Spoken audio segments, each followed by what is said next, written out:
x + 1/3y = 2 1/3x + 1/2y = 13/6 એટલે 3y + 2x બરાબર એટલે 3y 2x એટલે 3 × 6 = 12xy 2y 3x છે 3 × 3 = 39 3 વડે ગુણો એટલે 13xy હવે સમીકરણ 1 ને 2 વડે ગુણો અને 2 ને 3 વડે ગુણો તો 2 × 3 = 6y 2 × 4x 12 × 24 3 × 6y 3 × 9 2 × 6y 6y again 5x = 15xy 5/15 = x = 1/3 હવે x = 1/3 ના નિયમ કીધું તો 6y + 4 1/3 = 24 ગુણ્યા x ની જગ્યાએ 1/3 ગુણ્યા y 6y + 4/3 = 8y/3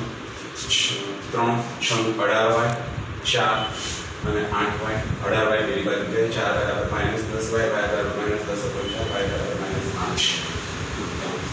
2/√x + 3/√y = 2 4/√x - 9/√y = -1 1/√x = 1 1/√y = b હતા 1/2a + 3b = 2 4 - 9b = -1 2 વડે ગુણતા 6b 4 4 1 9b - 1 4 6b માં 9b 15b 4 - 5 b = 1 4 4 2 4 = 2 5 = 1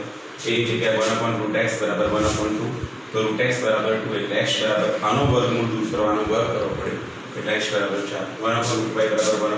y = 0 એટલે y = 9 1/x = 1 હતા તો 4 + 3y = 2 3 -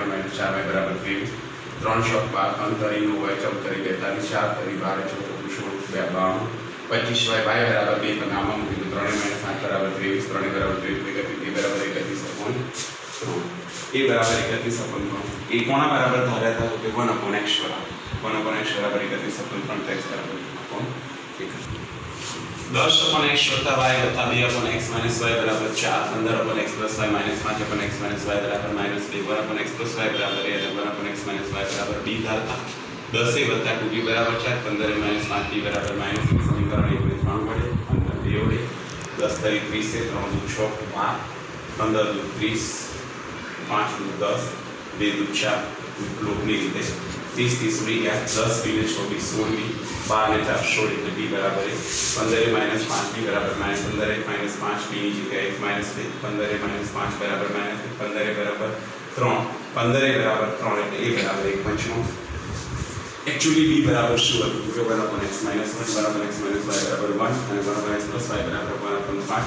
x - y બરાબર 1 અને x + y બરાબર 5 x + y બરાબર 5 x - y બરાબર 1 y ઉડી ગયા 2x બરાબર 6 x બરાબર 6 પણ 2 એટલે x બરાબર 3 x બરાબર 3 તમે આમાં મૂકો 3 - y બરાબર 1 તો 3 - 1 બરાબર y y બરાબર 2 એટલે y બરાબર 2 અને x બરાબર 3 મિત્રો તમને એમ થતું હશે સર આ બધા દાખલા લોકની રીતે શા માટે કરા તો એક વસ્તુ હંમેશા યાદ રાખો જ્યારે કોઈ પણ જાતની ચોખવટ ના કરી અને તમને દાખલા ગણવાનું કહે તો તમે દાખલા લોકની રીતે કરો કારણ કે સૌથી સહેલી રીત લોકની રીત છે જ્યારે આપણે ચોખવટ ના કરી હોય ત્યારે દાખલા લોકની રીતે જ કરી નાખવાનું તમને કીધું હોય કે આદેશની રીતે કે ચોકડી ગુણાકારની રીતે ગણો તો તમારે એ રીતનો ઉપયોગ કરો બરાબર હવે હું આ તમને ચોકડીમાં 3.6માંથી વર્ગના દાખલા હું આપું છું બાકીના દાખલાની પ્રેક્ટિસ વર્ગમાંથી પ્રેક્ટિસ આવતીકાલે આપણે કરીશું